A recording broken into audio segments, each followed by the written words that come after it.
Coming to you live from our Auckland Park studios, this is Prime News on SABC 3. Here are our top stories. South Africa discusses negotiating favorable agreements and forging global alliances amidst Trump's tariffs. Police Minister says DNA sampling in the case of the 7-year-old Eastern Cape miner who was allegedly raped at her school's premise has been conducted. The South African Revenue Services says it has made provisions to go ahead with the 0.5 VAT increase on the 1st of May, despite receiving court papers about the plans by the Democratic Alliance to interdict the VAT increase.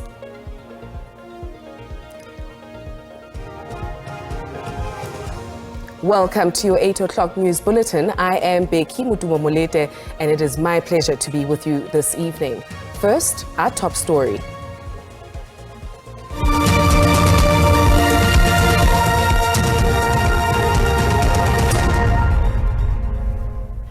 Negotiating favorable agreements, diversifying trade relations, enhancing regional trade collaboration and forging global alliances are some of the options that South Africa is looking at. This after the United States imposed tariffs on imports from across the world, including South Africa, which has been slapped with 31% on its goods destined for the US. South Africa will not impose reciprocal tariffs against the United States of America. This comes after the Trump administration has imposed sweeping tariffs to a number of countries, including South Africa. Pretoria says it will continue to engage with Washington. In our context, taking an approach that says we will impose reciprocal tariffs, firstly without understanding how the US arrived at 31%, and then begin to respond without engaging with the US, would be counterproductive. It also runs the risk of a race to the bottom because everybody in the world is making different decisions. There's all sorts of knee-jerk reactions to the announcements made. And I think it's a risky thing to do, to simply decide that, okay, we're now going to impose reciprocal tariffs. And I think it is a race to the bottom. I think it would be ill-considered to simply just make a decision to impose reciprocal tariffs. Minister Dow also says they still value the American companies that are still here. Do we intend to target US companies? No. Companies that qualify for the APDP will continue to qualify for the APDP. We do not intend to have any specific targeted tariffs and removal of benefits for US companies. In fact, yesterday I engaged with the US Chamber. It was a pre-scheduled meeting, but we engaged with the US Chamber of Commerce. And I found that the discussions were quite productive. I mean, we have in excess of 600 US companies that are in South Africa. We value them as investors in our country. While the focal point was on the devastating tariffs, so many countries have been affected across the globe. The challenge between South Africa and the US continues.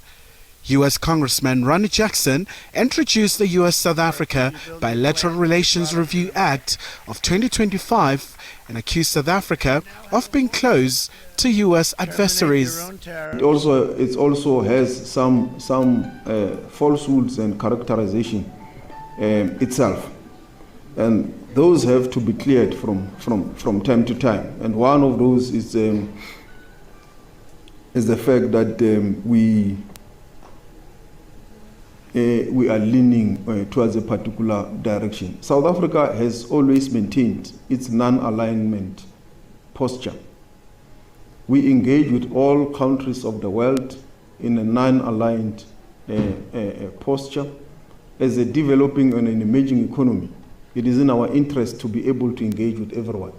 China, Russia, everyone in the world. And we have been saying this has always foregrounded our foreign policy. And it is in this context that we engage with Iran, with Russia, with China, with everyone across across the globe. And we continue to clarify the misconceptions and the propaganda out there that somewhere, somehow, we were funded or forced to go to the ICJ by Iran. It is public knowledge. It's in our reports that we pay for the legal fees of the lawyers at the ICJ. There are reports that the US may impose sanctions on some individuals in South Africa. There was an NEC. We discussed at length geopolitics, and we, as you are aware, we are not yet in the know as to clearly who are these officials, what will be the target. But our understanding continues to be that South Africa has got enough domestic capabilities to deal with all these issues of corruption in our country. We have our own internal capability with institutions well established and also an independent judiciary. On the thorny issue in the Middle East, Lamola has rejected claims that South Africa knew about October 7th attack orchestrated by Hamas against Israel in 2023. In the letter that was said to have also been sent to the upcoming or to the incoming ambassador with regards to the same matter, that we were somehow aware of the 7 October planning or incident. I want to state again categorically on behalf of the South African government that we were not aware, neither was any DERCO official, as it is alleged in that letter. There was no DERCO official who was aware of this planned attack on October 7th. It is also another untruth that is being peddled to malign the good character of South Africa's human rights record. Meanwhile, South Africa is set to send a delegation to the US to continue engaging as the country seeks to replace its ambassador in Washington. Kylie Khumalo, SABC News, Johannesburg.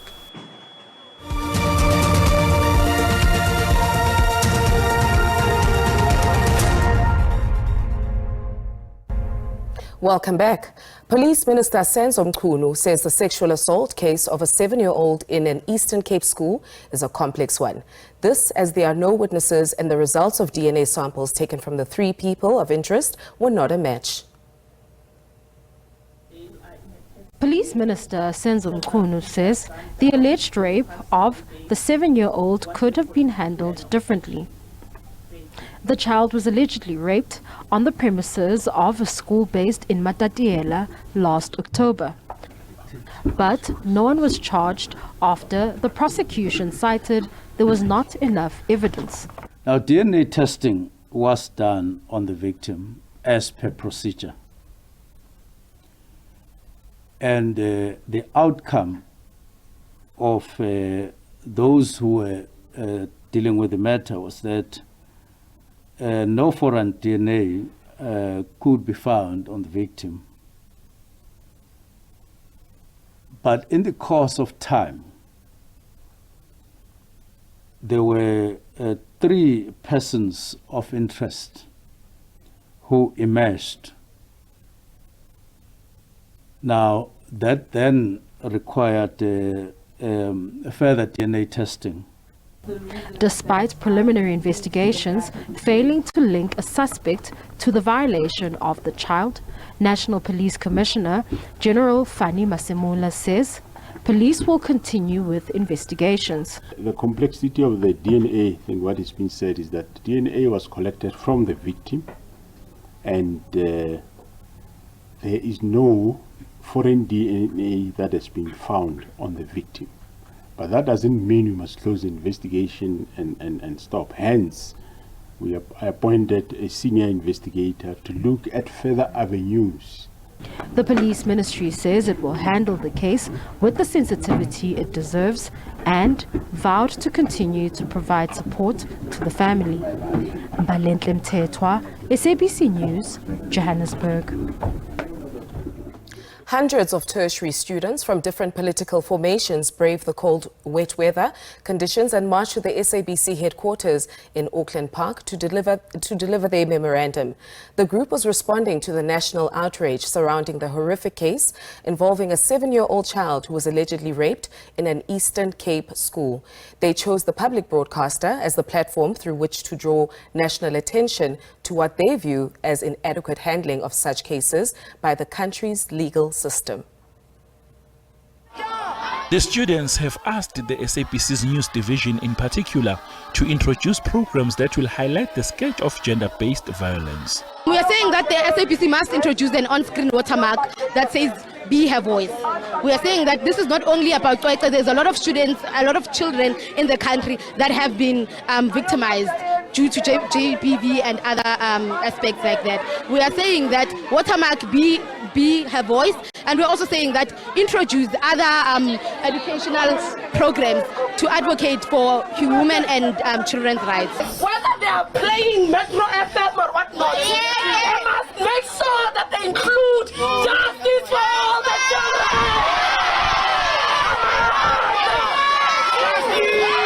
Down with that Matatiela police station, down! Down with that Matatiela test station, down! Down with that principal, down! Down with that caretaker, down! All of them, comrades, they are guilty. We need to find justice. Senior management came to accept the memorandum from the marchers. This institution belongs to the public. So our mandate is to amplify all voices. So they are asking the SABC to give more publicity to the scourge of gender-based violence in the country. The SABC is very clear on its mandate as a public institution that we will give voices a platform across the country of all people. I think this is confidence that is shown to the SABC. The SABC has promised to continue giving the voiceless a platform to raise their concerns. Calvin Dludla, SABC News, Johannesburg.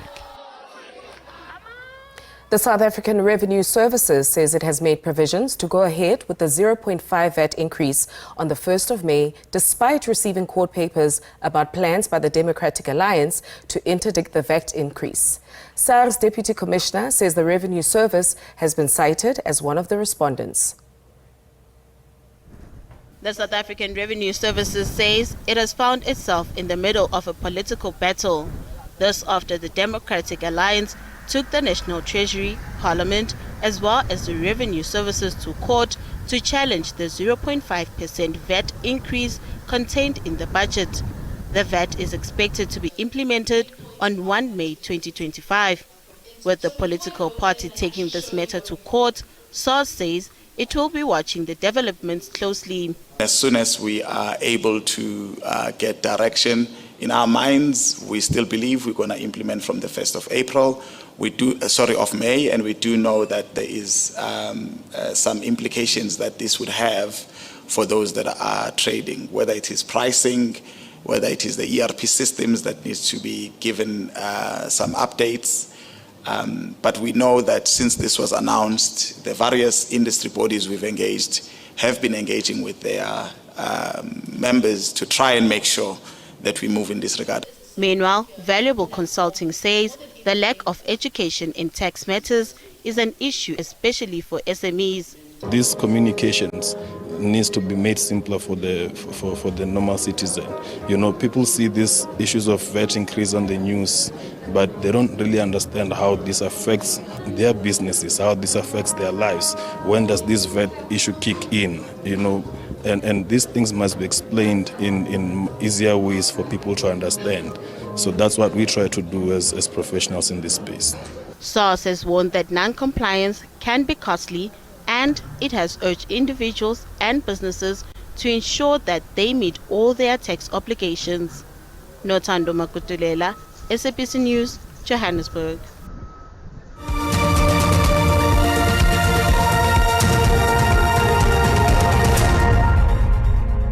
It is now time to have a look at what the weather has in store for us.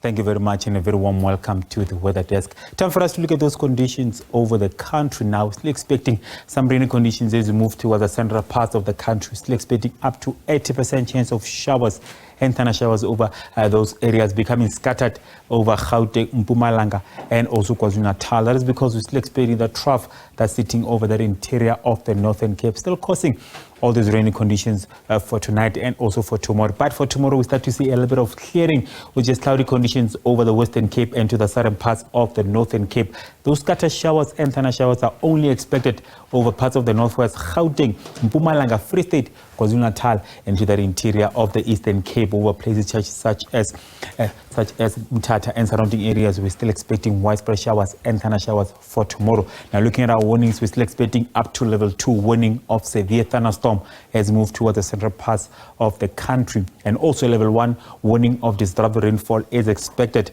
Remember, the same area where we had that 80% chance of showers and thunder showers. Moving towards the coast, it is a level 1 warning of damaging winds, and also as we move towards the interior of the Eastern Cape, we're expecting a level 2 warning of damaging rains as we move towards the coast, which means that for flooding is a possibility over those areas. And moving towards the coast, and we're still expecting a level 1 warning of damaging winds for tonight and also for tomorrow. Those disruptive rainfall are still expected over parts of the northwest. We're talking Rustenburg and surrounding areas. For tomorrow, flooding is a possibility also over those areas. Now, overnight temperatures, it is going to be a relatively cool night over most of the country, but should be cold as we move towards Sunderland. We're expecting a minimum of 7. For tomorrow, that cold morning becomes warm in the afternoon with a high of 25. Upington peaking at 28. Rainy conditions as we move towards that interior of Gauteng. It will be chilly for tomorrow. There will be a chill factor. That 17 will feel like a 10. So please, let's make sure that we dress warmly for tomorrow. 28 as we move into Musina with Durban. Also expecting a warm day tomorrow with a maximum of 25. That's all the weather I have for you. Stay tuned.